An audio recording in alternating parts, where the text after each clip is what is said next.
Quantos querem ouvir a voz de Deus? Diga amém.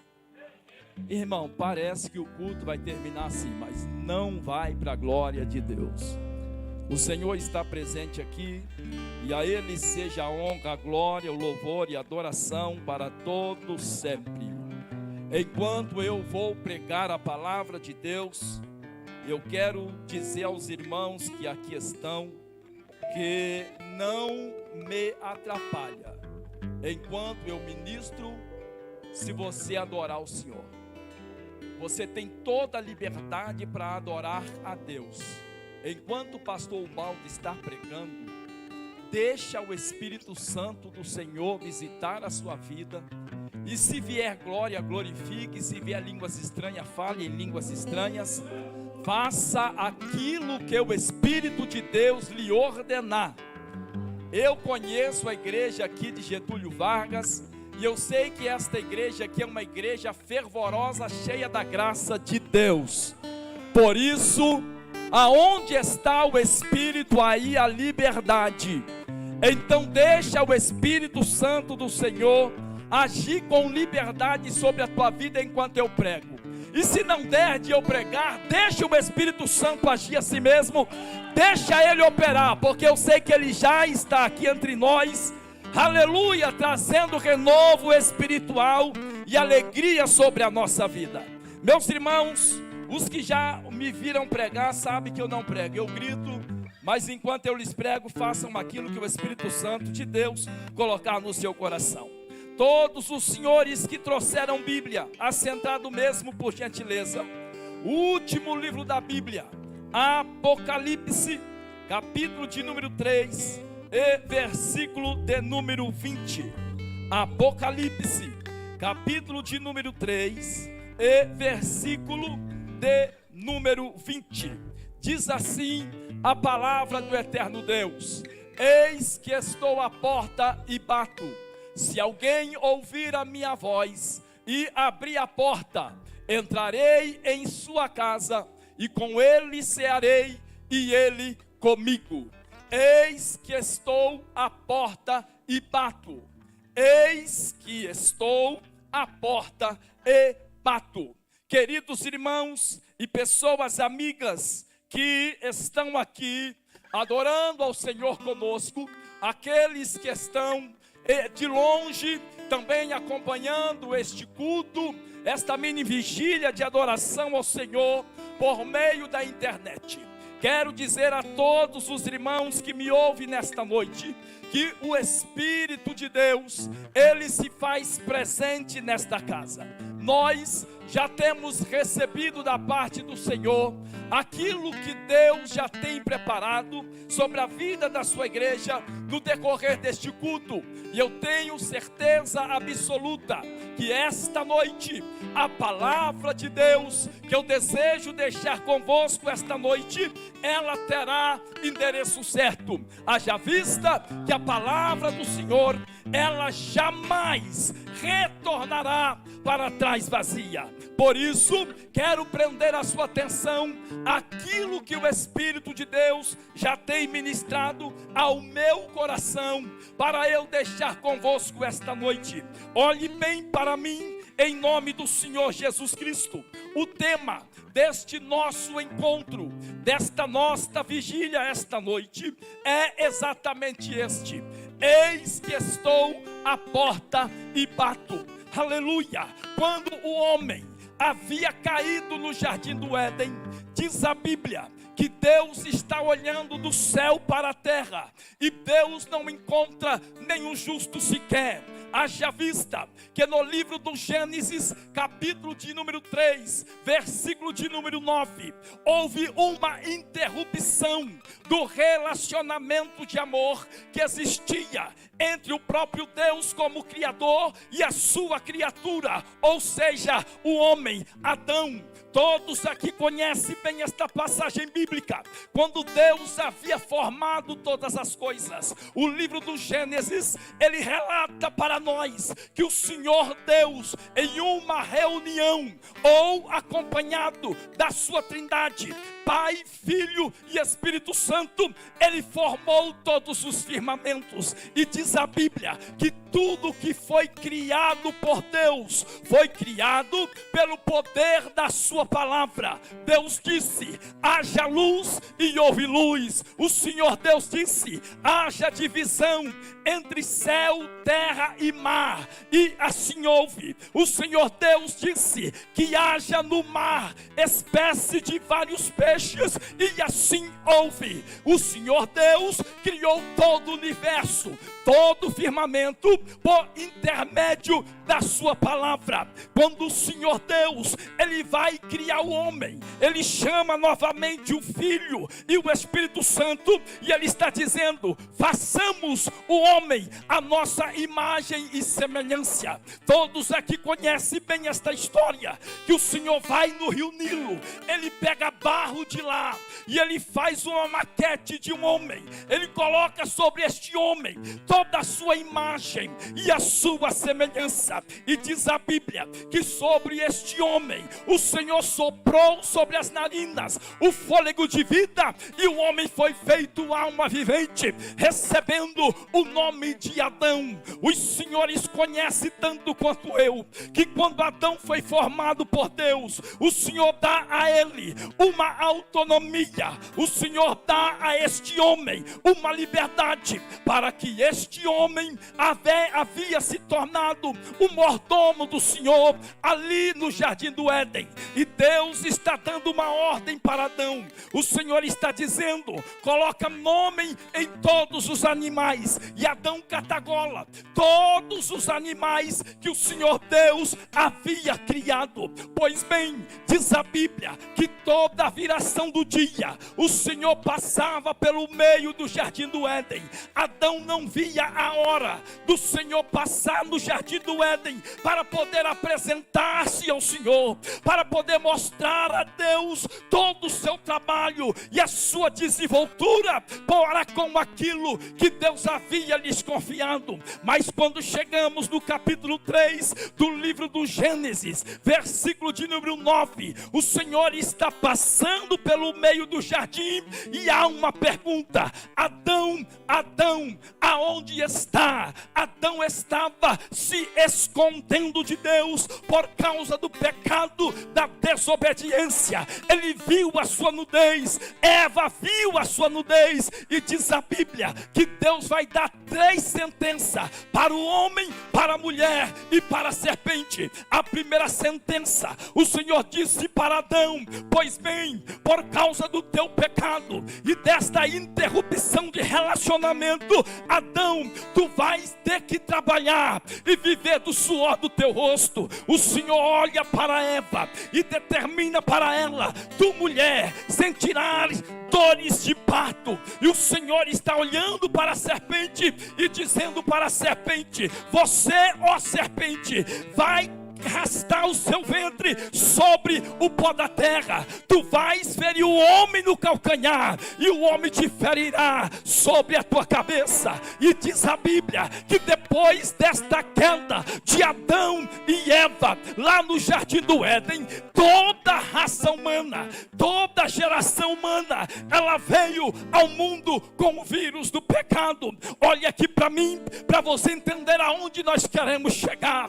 Depois da raça adâmica, todos os nascentes, todos os seres humanos, eles vieram ao mundo com o vírus do pecado. Um dia o Senhor está olhando lá de cima e Ele está procurando um justo presbítero custódio, e diz a Bíblia que Deus não o encontrou. Deus está procurando alguém justo para que Ele pudesse usá-lo, mas a ninguém Ele havia encontrado. Daí porque diz a Bíblia que todos haviam pecado e estavam destituídos. O que é isso? Estavam retirados todo o seu benefício. Toda a raça humana havia pecado diante de Deus, e diz a Bíblia que o Senhor já havia dado uma sentença para o homem: o salário do pecado é a morte, mas o dom gratuito de Deus é a vida eterna. E Deus Deus está olhando para a terra, Ele olha para Adão, Ele olha para Eva, Ele olha para os seres viventes, mas Ele não encontra ninguém que fosse justo. A nação ou o homem que Ele havia criado estava se perdendo, estava se afastando da presença do Deus do céu. Deixe-me abrir aqui um parêntese para mostrar-lhes qual é a nossa importância de estar aqui nesta noite.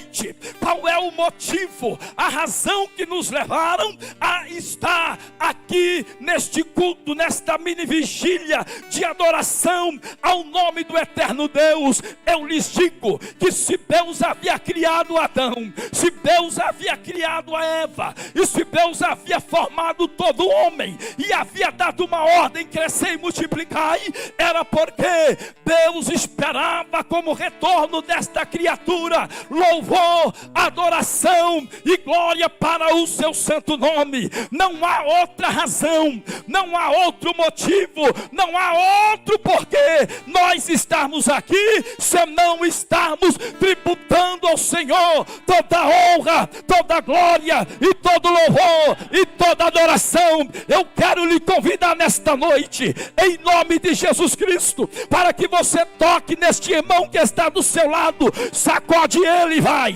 sacode ele em nome de Jesus e diga para ele ou para ela: esta noite o Senhor te trouxe para você adorar a Ele. Quem acredita nisso, glorifique o nome do eterno Deus.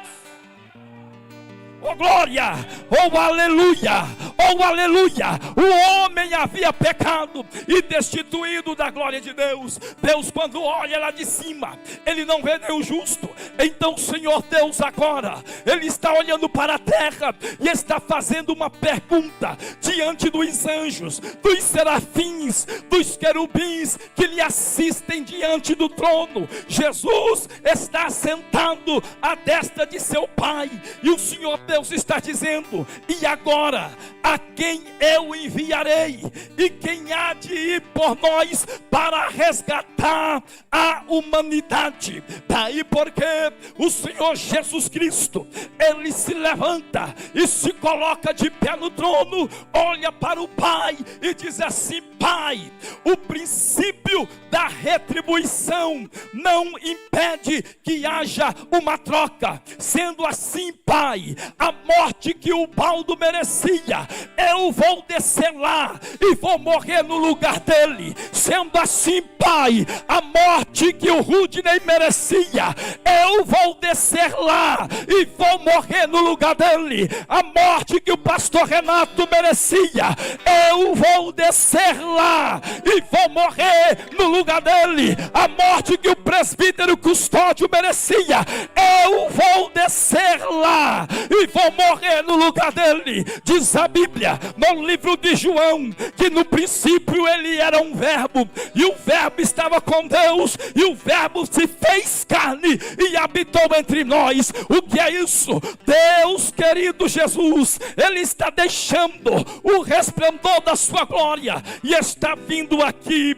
Ele nasce em uma manjedoura, ele não nasce de uma família nobre, ele vem de um filho de carpinteiro, de uma mulher de família pobre, nasceu no meio de uma manjedoura, não teve ouro, não teve prata, não teve nada disso, senão no dia do seu nascimento, quando os 3 reis levaram incenso, ouro e mirra para ele. Mas escute isto aqui: Jesus, ele nasceu, aleluia, em Belém. Olha aqui para mim, por favor. Ele teve toda a sua infância, ele era menino. Aos 12 anos de idade, ele já se despontava, presbítero Samuel, no meio dos doutores. Diz a Bíblia que aos 12 anos, Jesus está no meio dos doutores, em um dia de festa. Maria e José está procurando por ele, procurando por Jesus, e diz a Bíblia que quando os pais encontram Jesus, ele estava no meio dos eruditos, e diz a Bíblia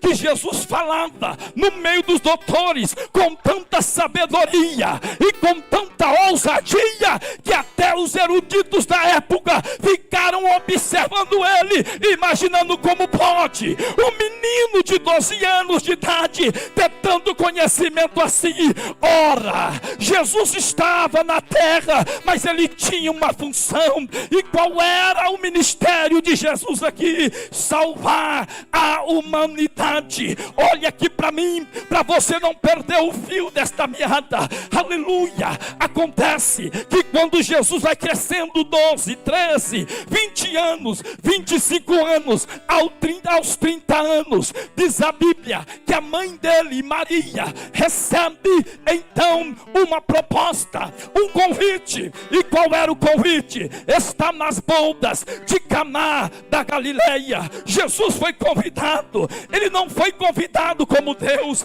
ele foi convidado como filho de Maria e de José. E diz a Bíblia que quando eles estão naquela festa de casamento, aleluia, acabou-se o vinho. Maria sabia que Jesus era o enviado de Deus e que ele podia resolver aquela situação. Por que razão, pastor Ubaldo? Porque era um motivo de vergonha para o noivo, para a noite de núpcia. Quando acabava-se o vinho era o mais importante da festa. E diz a Bíblia que quando acabou o vinho, o servente disse: acabou, não tem mais vinho. Maria logo se lembra do seu filho Jesus e vai dizer para ele assim: Jesus, acabou o vinho. Aí eu abro um parêntese, Paulo, para poder dizer-lhes, irmãos que me ouvem aqui nesta noite, que quando Maria disse acabou o vinho e Jesus está olhando para ela, Jesus parece que a princípio ele não teve tanta educação com a mãe, porque a resposta dele para sua mãe foi exatamente esta: mulher, o que é que eu tenho contigo, se não é chegado ainda a minha hora? Meu Deus, se fosse nos dias de hoje, imagine um filho olhar para a mãe e dizer assim: mulher, o que é que eu tenho contigo? Isto é motivo de escândalo, isto é motivo da gente ficar estarrecido com a falta de educação. Mas alguém pode estar perguntando: mas e aí, pastor Ubaldo, qual foi o motivo que levou Jesus a responder à mãe desta forma? Eu lhes digo que o motivo que levou Jesus a responder a sua mãe desta forma é exatamente este: porque quando Jesus veio aqui, ele veio com as duas naturezas, a natureza humana e também a natureza divina. Tinha momentos que Jesus estava na natureza humana, e eu lhes dou alguns exemplos aqui. Por exemplo, tenho sede, tenho fome, preciso descansar para dormir. Lucas capítulo 2 disse que Jesus entrou na cidade de noite para não ser visto por ninguém, porque ele estava cansado. Logo, Jesus, como homem, presbítero Samuel, ele sentia fome, ele sentia sede, ele sentia cansaço e necessidade de dormir. Jesus, como homem, quando estava lá no Getsemane, ele chama para si 3 dos seus discípulos e ele, como homem, vai dizer assim: a minha alma está angustiada até a morte, eu preciso orar. Porque ele estava como homem, mas e agora como Deus? Como Deus, eu lhes digo, ele olha para sua mãe e está dizendo: o que é que eu tenho contigo, mulher, se não é chegado ainda a minha hora? Como Deus, como é que ele fala? Eu sou o pão da vida. Ele não tem fome, ele é o pão da vida. Como Deus, como é que ele fala? E como é que ele se apresenta? Ele não se apresenta como tendo sede, ele está dizendo: eu sou a água da vida, e quem beber desta água nunca mais terá sede. Oh glória! oh glória, oh glória. Aí a mãe dele vai olhar para Jesus e vai olhar para o servente e vai dizer para os serventes assim: faz tudo o que ele te ordenar fazer, faça tudo o que ele der ordem para vocês fazer. Jesus se levanta, ele observa as talhas que estavam encostadas no canto e ele dá ordem ao servente e traz as talhas. E vocês conhecem a história, que Jesus transformou a água em vinho e mandou servir. O mestre Sala, quando experimentou, ele disse que o melhor vinho havia ficado para depois. Olha aqui para mim, depois que Jesus operou este milagre, aleluia, que foi o que despontou o seu ministério aos 30 anos de idade, por onde Jesus passou, ele fez discípulos. Jesus agora, ele inicia o seu ministério aos 30 anos de idade. Ele vê um homem sentado na alfandegaria,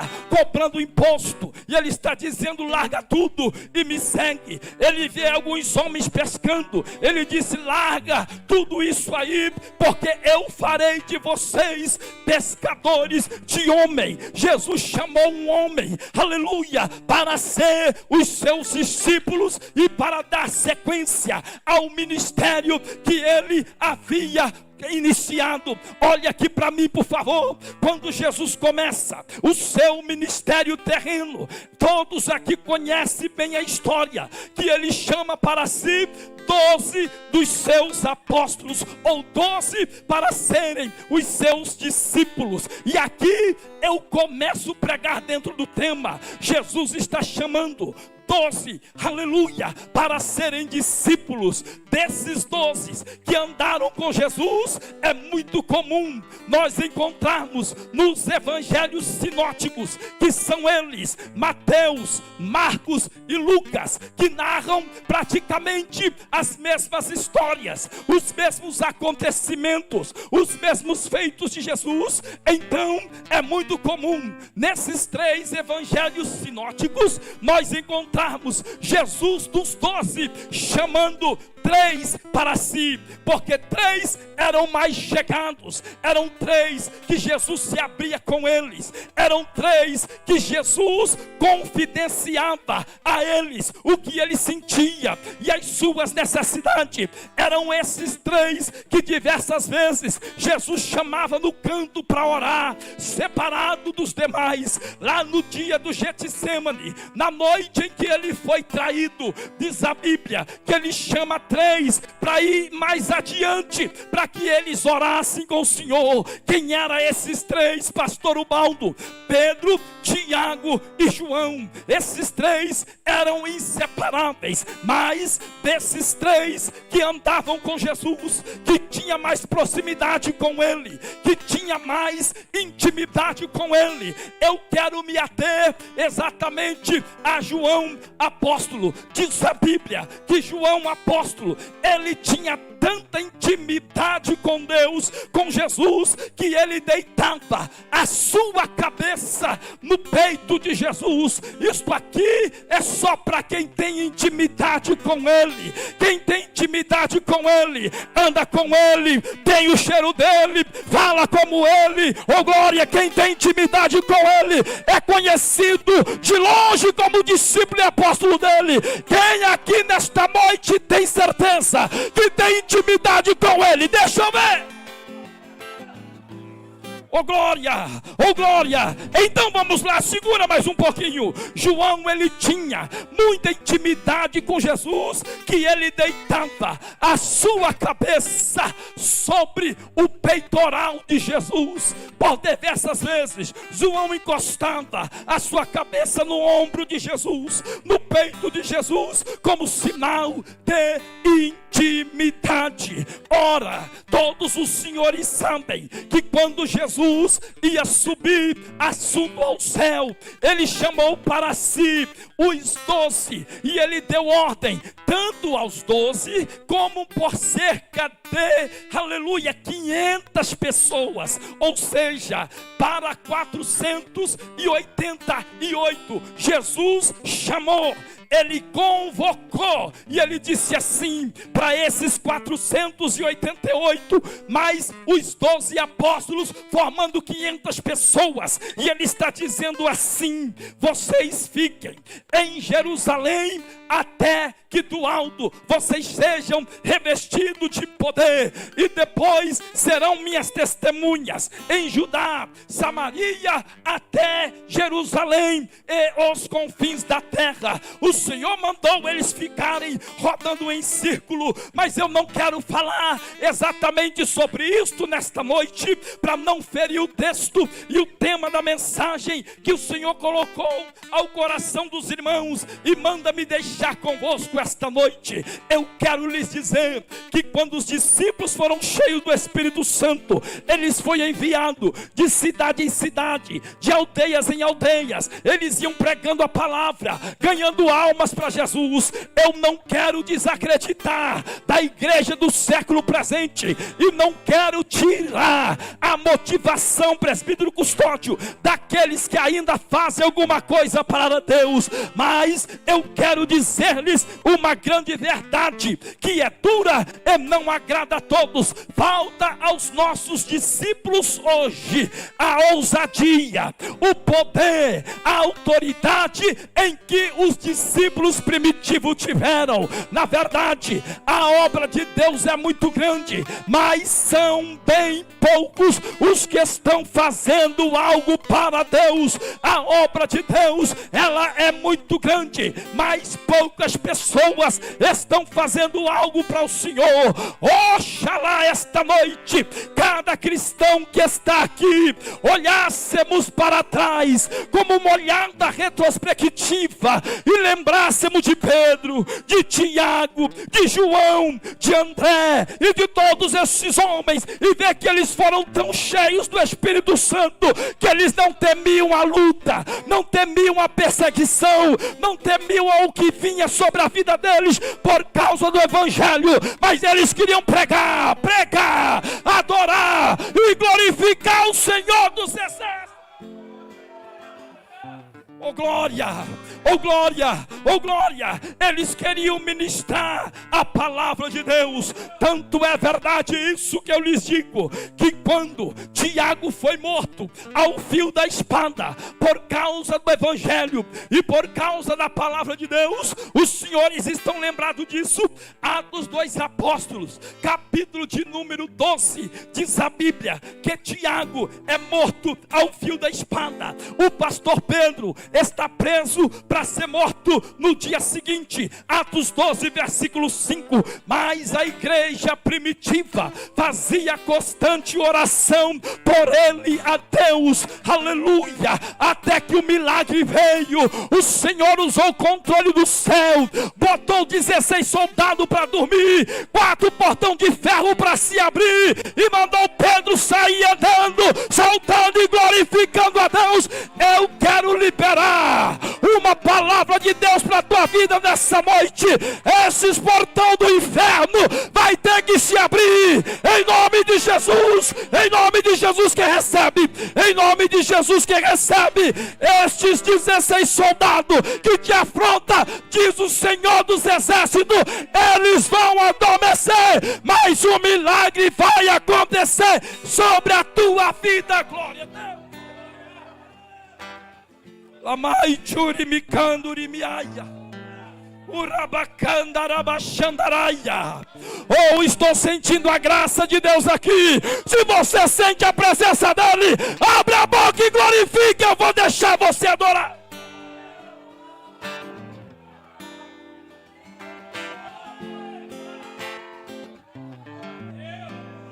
Aleluia. Oh aleluia, oh aleluia, aleluia. Tiago é morto ao fio da espada. Pedro estava preso, a igreja orou e Jesus tirou ele da prisão.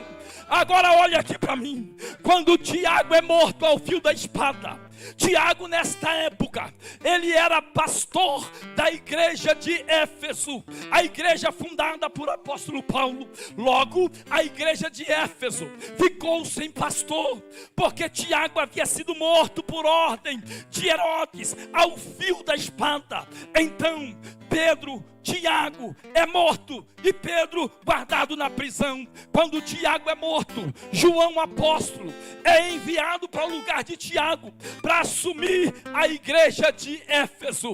E diz a história que por causa da pregação de João apóstolo, dos seus ensinamentos, por causa do evangelho, aleluia, que confrontava, que João pregava, ele foi perseguido, ele foi afrontado. E diz a Bíblia que quando João ele é perseguido, ele recebe uma ordem de um imperador chamado Domiciano. Este imperador de Roma, ele manda dar ordem para prender a João.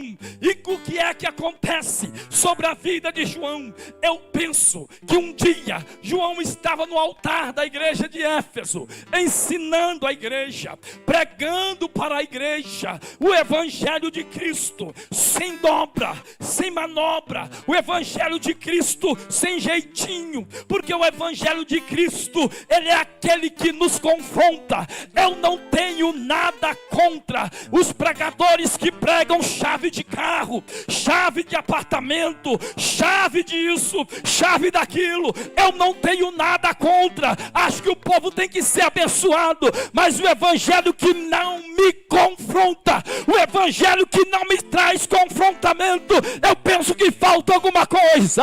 Evangelho é aquele que confronta, evangelho é aquele que diz: meu filho, o caminho não é este de cá. Oh meu filho, levanta desse acomodismo, isto é confronto. Oh meu filho, desperta desta sonolência espiritual, isto é evangelho que confronta. Quem recebe isso, glorifique ao Senhor. Aleluia. Segura. João está pregando. Chega lá o império de Roma, por ordem do imperador Domiciano. João recebe voz de prisão. Pegam João, levam ele para uma ilha chamada Pátimos. Quando pegam João, um senhor já de aproximadamente 90 anos de idade, pegam o apóstolo João, leva ele para a ilha chamada Pátimos.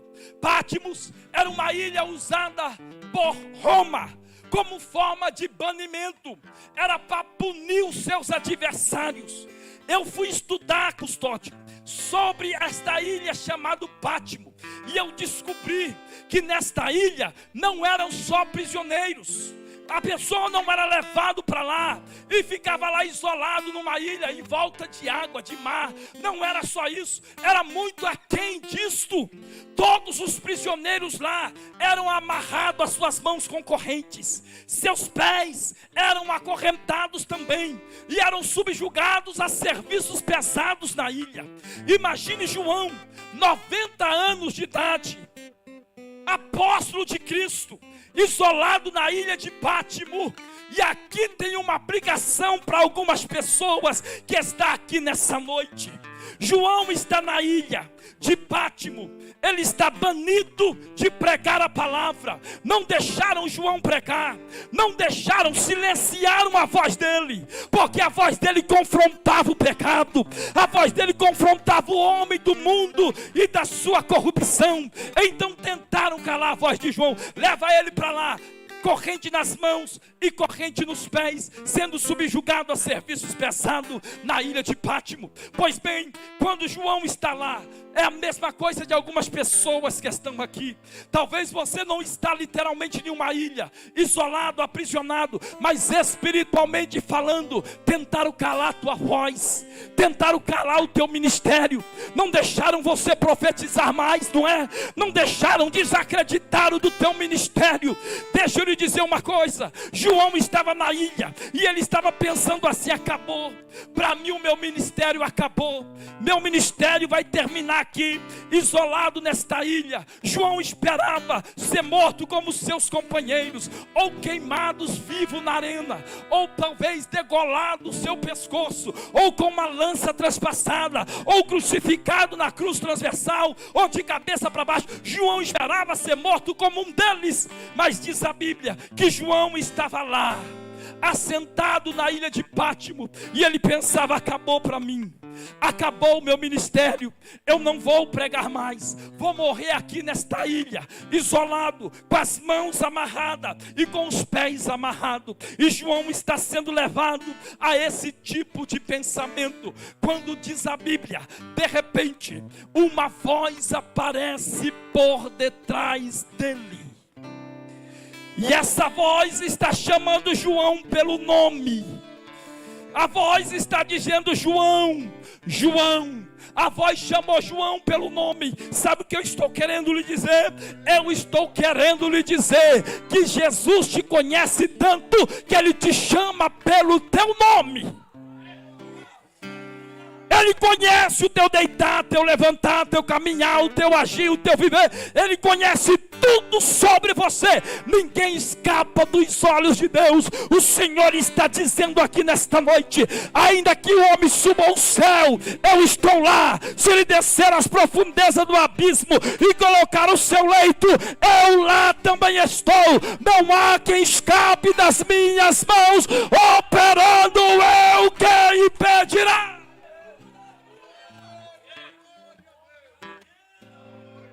Oh glória, operando eu, quem impedirá? E João está ouvindo a voz chamar por detrás dele. Quando João ouve, presbítero Rudinei, esta voz por detrás dele, chamando: João, João. O texto de Apocalipse vai dizer que João descreve o Deus que a gente está adorando aqui hoje. João descreve o Deus que o pastor Ubaldo está pregando aqui hoje. João está descrevendo o Deus que você está prestando um culto racional aqui hoje. Quando João ouve a voz dizendo: João, João, que ele olhou para trás para ver quem é que falava com ele. João descreve o nosso Deus. O nosso Deus não tem olho e não vê, não tem boca, não fala, não tem nariz e nem cheira, não tem mãos e não apalpa, não tem pés e não anda. Não é esse Deus que eu prego, não é esse Deus que nós adoramos. Não é um Deus que morreu e a sua sepultura está lá, permanece aqui os restos mortais de Jesus Cristo, o Nazareno. Não, não, não, não é esse Deus. O Deus que a gente está adorando aqui nesta noite, Ele ainda não está mais na cruz pendurado, com seu semblante desfigurado e com seu corpo desfigurado. Pastor Ubaldo, então que Deus é esse? Eu lhe descrevo assim como João. João disse assim: quando eu olhei para trás para ver quem é que falava comigo, tem ele cabeças e cabelos brancos como a lã, cor de neve. Os seus olhos são como chama de fogo, da sua boca são uma espada afiada de 2 gumes. A sua voz é como o som de trovão e como o som de muitas águas. Ele traz à altura do seu peito um cinto de ouro escrito: Rei dos Reis e Senhor dos Senhores. Tem ele versos talares: Labacanda Rabachandaraia, Urabacanda Rabachandaraia. Oh glória, oh glória, aleluia. Os seus pés são calçados como latão reluzente, o seu rosto brilha mais do que o sol com toda a força. É Ele, é Ele, é Ele, é Ele, é Ele, é Ele. Oh aleluia, oh aleluia. Adore, porque é esse Deus que nós adoramos. Se é esse Deus que você adora, então eu te convido a abrir a boca, vai. Eu vou deixar você adorar. Abre a boca para adorar.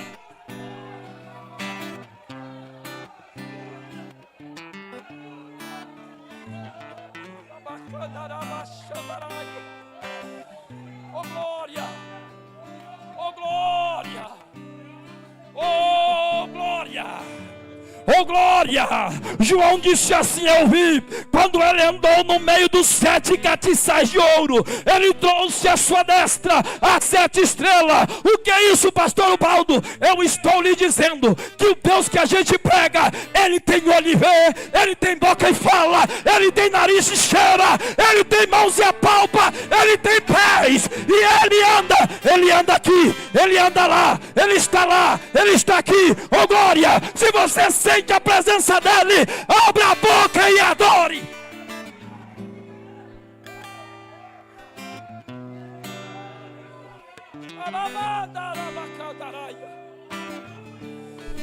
Oh glória! Oh glória! Oh aleluia! Segura o glória, irmão, segura o glória. Aleluia! João está nesta ilha. Ele olha para trás, ele descreve o Deus que ele vê. E quando João descreve o Deus que ele vê, Deus está dizendo para ele: João, tudo que vês, escreve em um livro. Aqui tem aplicação de Deus para a vida de alguém essa noite. Eu não sei se Pátimo te lembra alguma coisa. Eu não sei se ilha, isolamento, banimento te traz à memória alguma coisa. Mas deixa eu lhe dizer, para João, ele imaginava que o ministério dele ia acabar ali, daquela forma, daquela maneira. Mas o Senhor provou para João que ele levou João para a ilha chamada Pátimo.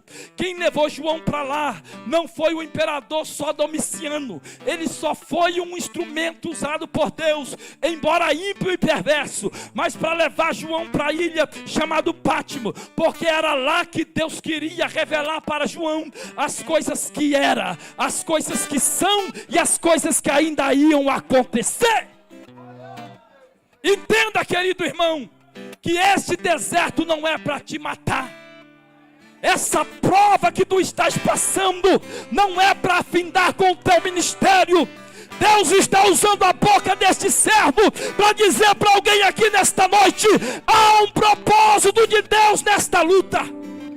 Há um propósito de Deus nisto que está passando sobre a tua vida. E sabe o que Deus está me ordenando dizer para alguém aqui nesta noite? Oh glória, passe por este processo, porque há um propósito, e lá na frente você vai entender. Olha aqui para mim, meu Deus do céu. Não questione a Deus por quê. Não fique se perguntando aonde errou, por que errou, aonde foi que falhou. Você não errou, você não falhou, mas foi um propósito de Deus te colocar no anonimato. Foi um propósito de Deus esconder você. Deus te escondeu, porque há um propósito. Ele permitiu que João fosse para a ilha, porque ele queria mostrar para João as coisas que eram, as que são e as que ainda iam acontecer. Se Deus está te permitindo você passar por este processo, escute isso: passe por esse processo dando glória a Deus, porque lá na frente você vai cantar o hino da vitória, em nome de Jesus Cristo.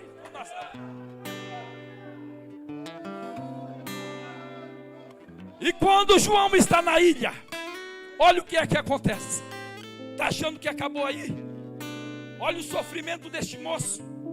Ele está na ilha, Deus está revelando para ele. Teve situações, irmãos, que João não pode nem escrever, pastor Renato, porque Deus disse para ele assim: João, isto que eu estou te mostrando é para a tua edificação. João disse assim: eu ia escrever, mas o Senhor não permitiu que escrevesse. Mas João viu as coisas que eram, as que são e as que ainda iam acontecer. E quando João vê isso, passou-se o tempo. Domiciano mandou ferver um caldeirão de óleo. Diz Flávio Joséfo que um caldeirão de óleo foi fervido, e a ordem era: pega o apóstolo João, joga dentro do caldeirão de óleo fervendo. Ferver o caldeirão de óleo. Imagina pururuca, os irmãos que fazem pururuca, imagine o grau que está aquilo ali. Pegam João, apóstolo, um senhor de 90 anos de idade, pegam ele, jogam dentro de um caldeirão de óleo fervente, ó, jogaram João lá. Isso aqui não é história, não é uma parábola, aconteceu literalmente. Pegaram João, jogaram ele dentro de um caldeirão de óleo fervente. Quer saber o que foi que aconteceu com João? Aconteceu com João aquilo que o profeta Isaías já tinha profetizado: quando passares pelas águas, o Senhor estará contigo. Quando passares pelos rios, eles não te submergirão. Quando passares pela chama de fogo, o fogo não arderá em ti. O Senhor livrará de todo mal. O Senhor guardará o seu servo. O Senhor cumpriu esta palavra na vida de João. O óleo fervendo não teve efeito sobre a vida dele. Por que, pastor Ubaldo? Porque no meio da fornalha existe um quarto homem da fornalha de fogo ardente que anda com a gente no meio do mar. Quando o mar se levanta, ele diz: mate, aquieta, e o mar tem que obedecer. No meio da tempestade, ele disse: acalma vento, acalma mar, acalma-te tempestade. Ela tem que obedecer. É esse Deus que você adora, é esse Deus que eu prego, é esse Deus que a gente está glorificando a Ele nessa noite. Segura. Oh glória, oh glória, oh glória, oh glória, estou sentindo a graça de Deus aqui. Consegue me dar um pouquinho mais de retorno aqui, irmão, por favor? Aleluia, oh aleluia, aleluia. Olha aqui para mim em nome de Jesus. Oh glória, aleluia, oh glória. Olha aqui para mim em nome de Jesus Cristo. Aleluia. Quando João está lá na ilha de Pátimo, jogaram ele no caldeirão. O óleo não teve poder sobre a vida de João. Não teve. Diz a Bíblia: quem está ligado vai pegar isso aqui, irmão. Quem estiver ligado vai pegar isso aqui. Diz a Bíblia que quando pegaram, tiraram João do óleo de um caldeirão, do caldeirão de óleo fervente, tiraram ele de lá. E quando tiraram João de lá, diz a Bíblia que o imperador Domiciano morre. O imperador Domiciano, ele morre. O que é isso, pastor Ubaldo? Não entendeu? Eu vou melhorar para você. Este adversário que está te perseguindo, este assírio que está te perseguindo, que se levantou contra a tua vida, para tentar parar o teu ministério, a tua chamada, a tua vocação, a obra que Deus tem sobre a tua vida. Sabe o que o Senhor está dizendo? Deus está dizendo que Ele mesmo vai tratar com este adversário. Você não vai precisar farmar nada, você não vai precisar mover uma espada. Sabe o que Deus me ordena dizer para ti nesta noite? Deus está mandando eu dizer para meia dúzia de gente: apenas cante, apenas louve, apenas glorifique o meu nome e deixa o resto que eu vou fazer. Domiciano morre. Entra em Roma um outro imperador por nome de Nervas. E esse imperador, menos maleável, mais flexível, este imperador, ele dá ordem para soltar João da ilha de Pátimo, para que João pudesse retornar para a sua igreja, para Éfeso. E aos 99 anos de idade, João morre de pressão alta. Ele morre de pressão alta, de doença natural. Ele não morre como os mártires, ele não morre como os apóstolos, ele morre de morte natural, aos 99 anos de idade, de pressão alta. Pois bem, quando João, momentos antes dele morrer, quando ele estava nesta ilha chamada Pátimo, Deus mandou ele escrever para 7 igrejas. E vocês já conhecem bem esta passagem. E aqui é o caminho para o meio e o fim da mensagem. Já que eu tenho tempo para pregar, não é isso? Ô glória, vai até às 11. Então eu tenho tempo para pregar. Olha aqui para mim. João está escrevendo para todas as igrejas, inclusive para dele. Foi a primeira igreja que o Senhor mandou João escrever. A primeira carta foi para a igreja dele, para Éfeso. E o Senhor disse assim, ó: manda Éfeso voltar ao primeiro amor. Manda Éfeso se arrepender, porque senão eu vou vir sobre eles. O que é o primeiro amor? No primeiro amor a gente dá glória.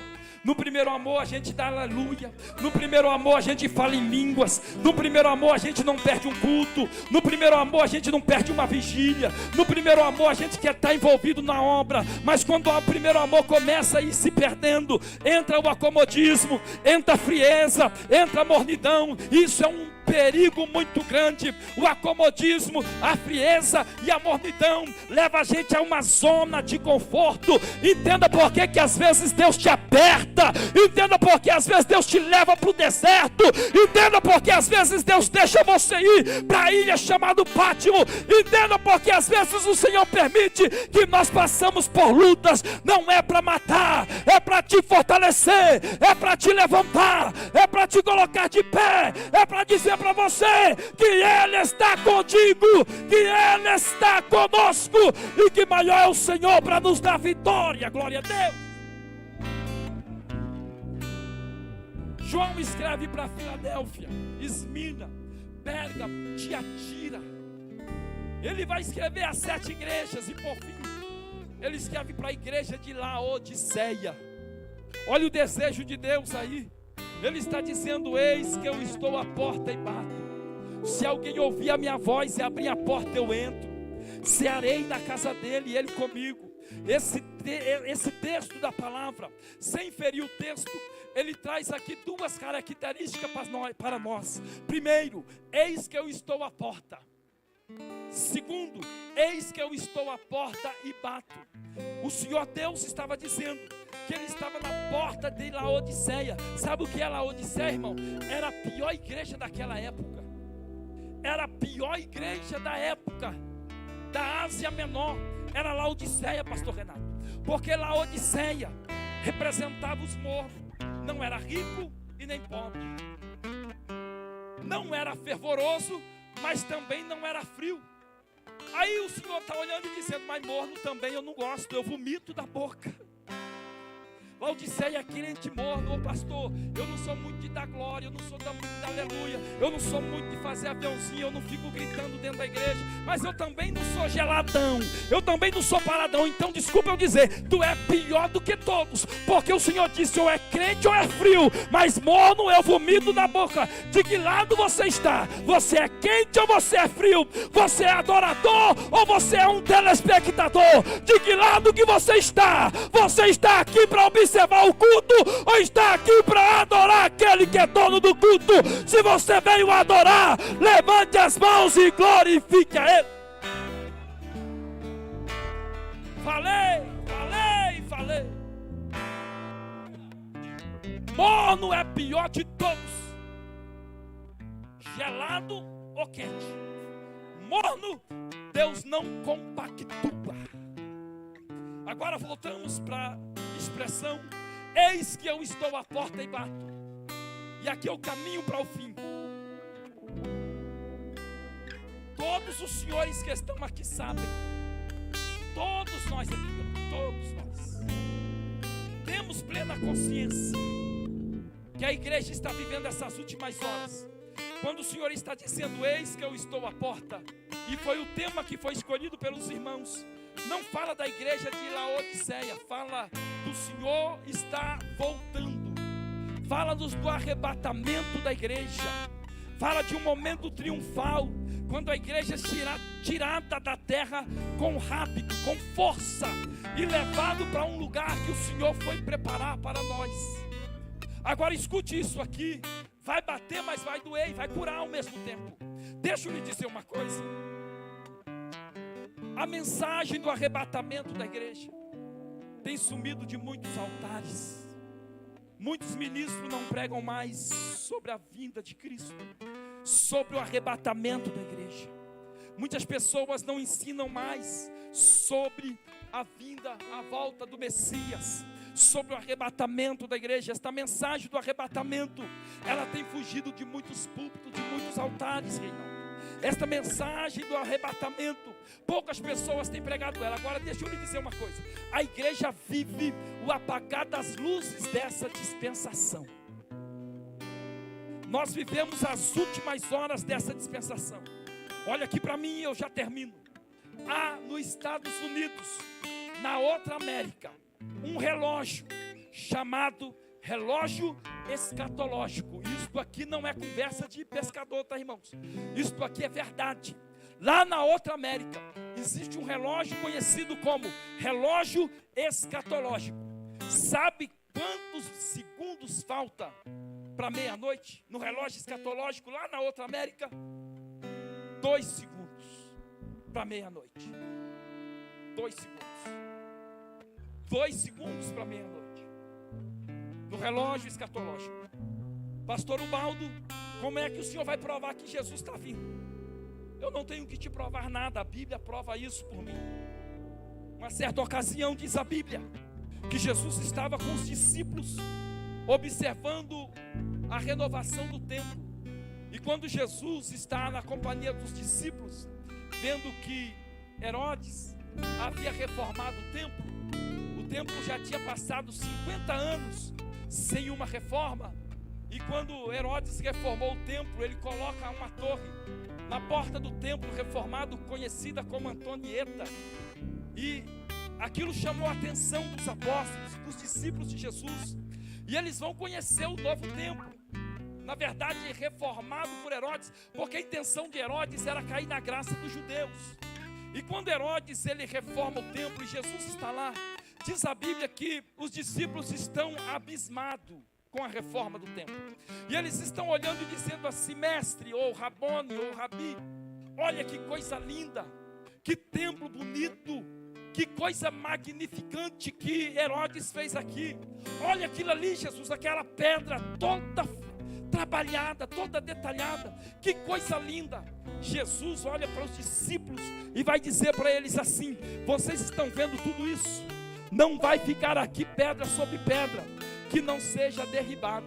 Jesus fala isso para os discípulos. E o que é que Jesus faz? Ele se retira do templo e ele vai para um lugar chamado Monte das Oliveiras. E Jesus está lá no Monte das Oliveiras orando. Quem vem atrás de Jesus? Os discípulos. E quando os discípulos vêm aos pés de Jesus, eles vão perguntar: Senhor, fala para a gente, quando é que vai acontecer aquilo lá que o Senhor falou lá no templo conosco, de que não vai ficar aqui pedra sobre pedra, que não seja derribado? Aí Jesus trouxe para eles uma lista de acontecimentos que mostraria que era o final dos últimos tempos. Jesus vai dizer para ele: olhai para que ninguém vos engane, porque nos últimos dias virão muitos em meu nome dizendo: eu sou o Cristo, e enganarão a muitos. E ouvireis de guerra, rumores de guerra, terremoto, maremotos, pai contra filho, irmão contra irmão, reino contra reino, nação contra nação, peste, fome, violência em todos os lugares, perseguição por a igreja, por causa do meu nome. E Jesus vai falando uma série de sinais que conotam que o arrebatamento da igreja estaria próximo. E o último sinal de Mateus capítulo de número 24, versículo de número 12, o Senhor chamou a atenção deles e chama a nossa atenção. Ele está dizendo assim: e por se multiplicar a iniquidade, o amor de quase todos se esfriará. Jesus falou todos esses sinais, e eu não tenho tempo para discorrer sobre todos eles, mas deixa eu lhe dizer uma coisa: guerra estão acontecendo, terremotos estão acontecendo, maremotos estão acontecendo, nação contra nação. É só olhar para Israel, que é o relógio, o termômetro do arrebatamento da igreja, é Israel. Olha a guerra que lá está, Ucrânia, olha a guerra que lá está, meu Deus, a Rússia e tantos outros países que estão em guerra. Jesus disse: guerras, rumores de guerra, terremotos, maremotos, pestilências, que eram doenças que desafiam a medicina. Eu pergunto aos irmãos: tudo isso já não está acontecendo? Claro que está. A multiplicação da iniquidade não está acontecendo? Sim, claro que está. E deixa eu te provar isso, em nome de Jesus. Quanto tempo que você não sente a alegria do Espírito? Quanto tempo que você não fala em línguas? Quanto tempo que você não profetiza mais? Quanto tempo que você vem na igreja, mas não sente a graça de Deus? não sente mais a mesma alegria, a mesma unção, a mesma ousadia, a mesma autoridade, a mesma intrepidez que você sentia antes. Sabe o que é isso? A multiplicação de iniquidade. E o amor de quase todos se esfriando. Olha aqui para mim, eu não vim doutrinar a igreja, eu vim falar aquilo que Deus mandou deixar com vocês aqui nessa noite. Sabe o que é que está acontecendo, pastor Renato? O que acontece hoje na nossa geração é exatamente isso. Se Deus falar, glória a Deus. Se Ele não falar, glória a Deus do mesmo jeito. Se eu for na igreja e sentir a presença de Deus, glória a Deus. Se eu não sentir, glória a Deus do mesmo jeito. Irmão, eu só tenho que vir na igreja para sentir a presença dEle. Eu tenho que vir na igreja para ouvir a voz dEle. Se não ouvir a voz dEle, não tem graça. Se não tiver a presença dEle, o culto é monótono, é vazio. Tem que ter a graça, tem que ter a unção. Eu tenho que sentir a presença dEle sobre a minha vida. E para terminar a minha participação, Jesus falou que nesses últimos tempos haveria a multiplicação da iniquidade, e o amor de quase todos se esfriará.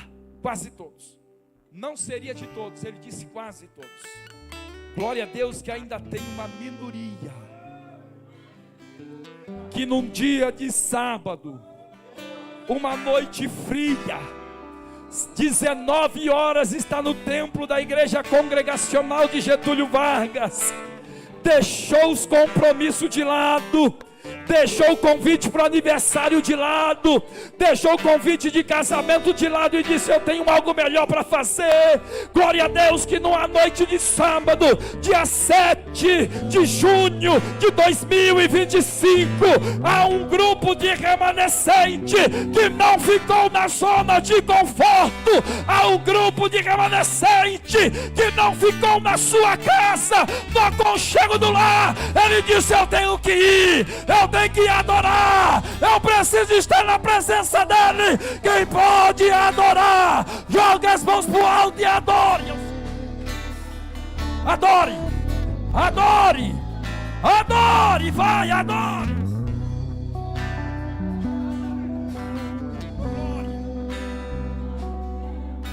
Não é de todos, mas é de quase todos. O Senhor disse que haveria multiplicação da iniquidade, o amor de quase todos, a maioria. Olha aqui para mim, Deus sempre preserva uma minoria. Deus sempre preserva uma minoria. Por causa desta minoria que está aqui, o Senhor pode mudar a história de muitas pessoas. Por causa desta minoria que está aqui nessa noite, aleluia, numa noite fria, mas veio adorar o Senhor até as 11 horas da noite, mas é uma minoria que veio para adorar. É uma minoria que estava no meio da multidão, não como telespectador e não para observar o que o Senhor iria fazer, mas é uma minoria de adorador. Eu vou lá adorar, eu vou lá para adorar. Se o Senhor fizer, eu vou adorar. Se Ele não fizer, eu vou adorar. Se Ele visitar, eu vou adorar. Se Ele não visitar, eu adoro do mesmo jeito, mas eu vou lá, eu vou lá, eu vou lá, eu vou lá, eu vou lá, eu vou lá. Oh glória, levante as mãos, adore, adore, adore, adore. Vai, vai, vai, vai, abre a boca e adore a Ele. Vai adorando, vai adorando, vai adorando.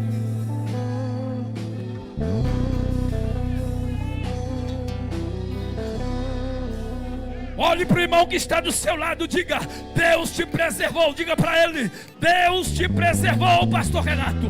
Deus te preservou, presbítero Custódio. O Senhor preservou a cada um de nós. É por isso que nós estamos aqui. É minoria, mas a glória está aqui. É minoria, mas a unção está aqui.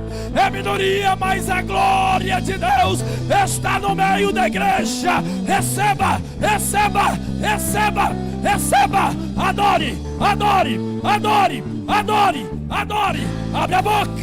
Abre a boca e adore.